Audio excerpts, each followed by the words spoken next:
why people want to run to these developments and spend, ready for this 300. I mean, look at this. There's hardly any good land left in the areas because it's all built up, so they find other land. And this happens to be kind of a wetland area. And of course, there's high tension wires. And these homes probably are 300 grand. Why? Tell me why you would spend 300 grand. You know, for 300,000 bucks, you could probably find land with a barn. I mean, think about these people that live here. They compete with who's got the best trampoline and who's got the best swing set in the backyard. And then they pick out the little picket fences, and they're always plastic. And so you drive by these areas and you see trampolines in the backyards and swings. It's totally amazing. Why would you want to buy a house where your grass has to be cut 3 times, 4 times a month and not have weeds? If you have weeds, you have to kill the weeds. You have to edge. I mean, who the hell edges grass?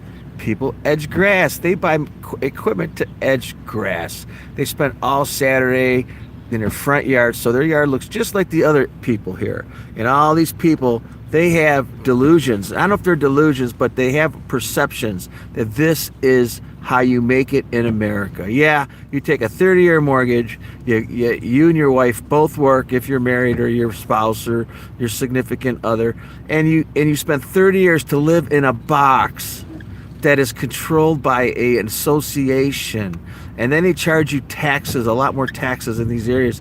And then you spend your free time in your front and backyard planting flowers that you can't even eat, so they look good. And then if you have 2 weeds in your yard, oh, look at the Joneses and the Shelbys, they have weeds in their front yard. And if you don't cut your grass just perfect, so it's exact height, you're an outcast of the street.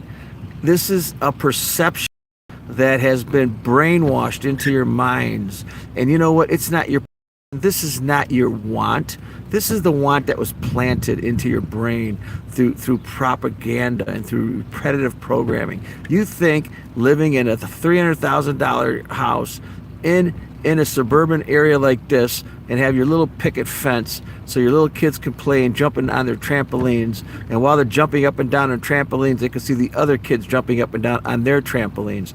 It's pathetic. You actually think this is what you want. This is a want. This is a perception that has been brainwashed, and you think this is what you want. You really need to think twice. $300,000.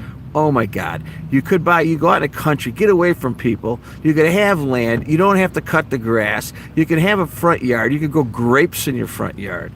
My God, why would you want to grow grass? Grass, you can't even eat grass. It's the dumbest invention on this planet. And I bet you these people, when they have a garden, they'll have a little small raised bed, like 8 by 5 or some tiny thing, and their whole yard will be grass. And the codes say you have to have so much gas. It's completely unbelievable. Unbelievable. This is a delusion, man. People, if you think this is how you make it in this country, and the little time you spend on your life is to take out a 30-year mortgage to live in a friggin' box that costs 300 grand so you can look out your window and see a trampoline, are you nuts? People, land your balloons, man. This is not a want. This is a want and a perception that was programmed into your brain. You got to quit this, man. You can't be a slave. You don't want to be a slave. These are slaves, and this is a prison. Hey.